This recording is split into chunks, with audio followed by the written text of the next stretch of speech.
আসসালামু আলাইকুম, welcome back to my YouTube channel. তো আজকে আমরা আর্টিকেলের ক্রসের ব্যবহার সম্পর্কে জানব। এখানে তোমাদের বোঝার সুবিধার্থে আমি বেশ কিছু এক্সাম্পল দিয়ে দিয়েছি। মূলত আমরা এক্সাম্পল দিয়ে আজকে আর্টিকেলের ক্রসের নিয়মটা শিখব। ওকে, তো ফার্স্ট এক্সাম্পলটা তোমরা লক্ষ্য করো, হি গোজ টু ড্যাশ কলেজ। এখন দেখো কলেজের পূর্বে কেন ক্রস বসালাম, এখন হচ্ছে প্রশ্ন। এখন মনে করো যে তোমাকে তোমার নির্দিষ্ট জায়গা অর্থাৎ নির্দিষ্ট কর্মসংস্থানে যদি কোনো ব্যক্তি যায়, তাহলে সেক্ষেত্রে সেই কর্মসংস্থানের পূর্বে আর্টিকেল তুমি বসাবে না, মানে ক্রস বসাবে। তো এখন দেখো হি গোজ টু কলেজ, একজন ছাত্র সাধারণত কলেজে যাবে, স্কুলে যাবে, ইউনিভার্সিটিতে যাবে, সেই জন্য আমরা আর্টিকেল ইউজ করলাম না, যেহেতু সে বিশেষ উদ্দেশ্যে যাচ্ছে না, সে রেগুলারলি কলেজে যায় বা কলেজে গিয়ে অভ্যস্ত, তাহলে সেই ক্ষেত্রে আমরা ক্রস ইউজ করলাম।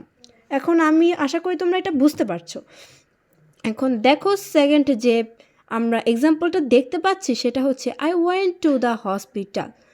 এখন মনে করো যে আমরা যদি কোনো বিশেষ উদ্দেশ্যে, সাধারণত আমরা যাই না, শুধুমাত্র বিশেষ উদ্দেশ্যে যদি কোনো প্লেসে গিয়ে থাকি, মানে কোনো জায়গায় যদি গিয়ে থাকি, তাহলে সেই স্থানের পূর্বে, মানে আমি তো গিয়েছিলাম হসপিটালে, এটা হচ্ছে একটা স্থান, যেহেতু আমার প্রয়োজন পড়েনি, আমার প্রয়োজন পড়েছে কিন্তু আমি এখানে যাইনি, তা আর কি এখানে আমি সাধারণত যাই না, সেই ক্ষেত্রে আমরা হসপিটালের পূর্বে, মানে বিশেষ উদ্দেশ্যে গিয়েছিলাম, হসপিটালের পূর্বে দা বসালাম, মানে দা ইউজ করলাম।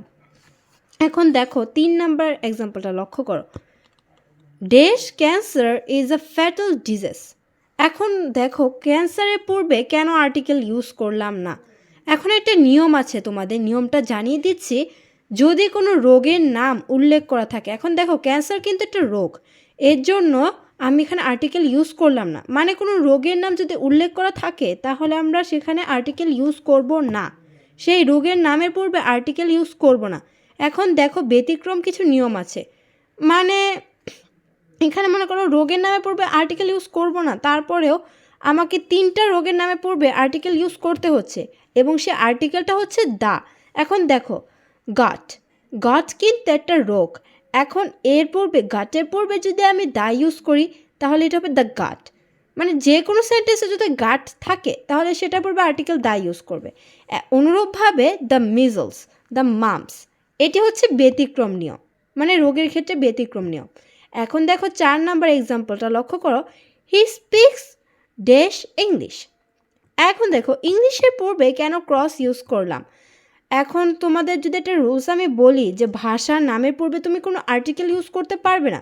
এখন দেখো ইংলিশ কিন্তু একটা ভাষা, এর জন্য আমি ইংলিশের পূর্বে আর্টিকেল ইউজ করিনি, এর জন্য আমি ক্রস ইউজ করেছি। আর্টিকেল যেহেতু ইউজ করলাম না, ক্রস ইউজ করেছি।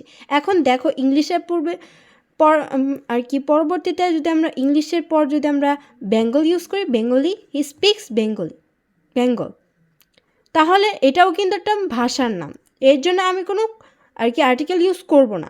এখন দেখো 5 নাম্বার এক্সাম্পলটা কি বলছে, দ্য ইংলিশ আর ব্রেভ।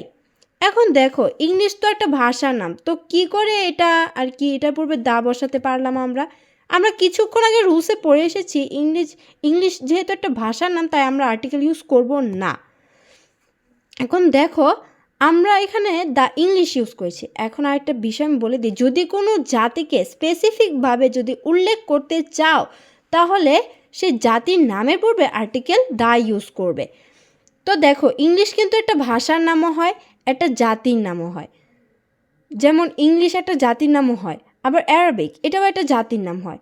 এখন যদি ইংলিশের পরবর্তীতে যদি আমি অ্যারাবিক ইউজ করি তাহলেও সেটা পূর্বে আমি দা ইউজ করতে পারবো, কারণ এটা যেহেতু একটা জাতির নাম বুঝিয়েছে। এখন দেখো 6 number example, it's dash winter. এখন দেখো ড্যাশে আমি ইউজ করলাম ক্রস, এটা কিন্তু একটা সিজনের নাম। এখন আরেকটা রুলস বলছি, যদি কোনো সিজন উল্লেখ থাকে বা এর নাম উল্লেখ থাকে তাহলে তুমি আর্টিকেল ইউজ কখনোই করবে না, মানে ক্রস ইউজ করবে। এখন দেখো 7 নাম্বার এক্সাম্পলে যাই, I like to sleep in the rainy season. এখন প্রশ্ন হচ্ছে রেইনি তো একটা সিজনের নাম, তাহলে কেন আর্টিকেল দা ইউজ করলাম। আমরা তো জেনে এসেছি যে যদি কোনো সিজনের নাম উল্লেখ থাকে তাহলে আর্টিকেল ইউজ করতে পারবো না। তো দেখো এখানে একটা মজার বিষয় হচ্ছে, যদি তুমি আর কি রেইনি সিজনের পূর্বে কিন্তু দা বসবে, এটা স্বাভাবিক, কারণ এটা ব্যতিক্রম নিয়ম। সব ঋতুর পূর্বে দা ইউজ করতে পারবে না, কিন্তু রেইনি সিজনের পূর্বে দা ইউজ করতে পারবে। এখন দেখো, আমি যদি আবার 6 নাম্বার এক্সাম্পলে ব্যাক করি, তাহলে এখানে যদি আমি উইন্টারের পর যদি সিজন উল্লেখ করি, তাহলে লিখতে পারবে ইটস দ্য উইন্টার সিজন। মানে সিজন কথাটা আসলে উইন্টারের পর যদি আমি সিজন শব্দটি লিখি, তাহলে আমি দা ইউজ করতে পারবো বা এর পরিবর্তে এই ইউজ করতে পারবো, সেটা রুলস অনুযায়ী হবে, মানে আর্টিকেলের পূর্বের রুলস অনুযায়ী হবে। এখন দেখো, এখানে যদি আমি রেইনির পর সিজন যদি না লিখতাম, তাহলে কীরকম হতো সেন্টেন্সটা? I like to sleep in the rainy.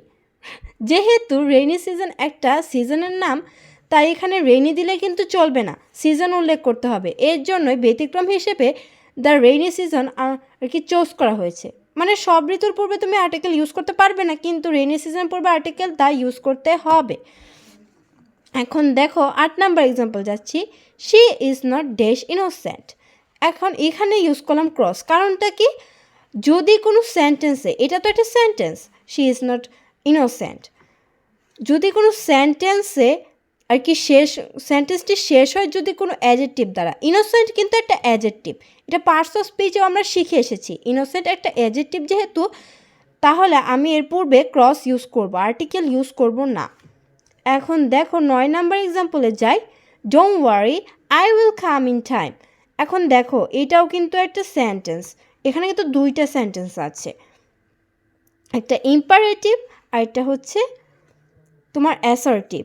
এখন দেখো, যদি কোনো সেন্টেন্সে আর কি সেন্টেন্সের পূর্বে নাউনের পূর্বে, টাইম একটা কিন্তু নাউন, এই নাউনের পূর্বে যদি ইন বা উইথ প্রিপোজিশন বসে, ইন কিন্তু একটা প্রিপোজিশন, আবার উইথও যদি বসে, তাহলে সেই নাউনটির পূর্বে তুমি কোনো আর্টিকেল ইউজ করবে না, মানে ক্রস ইউজ করবে।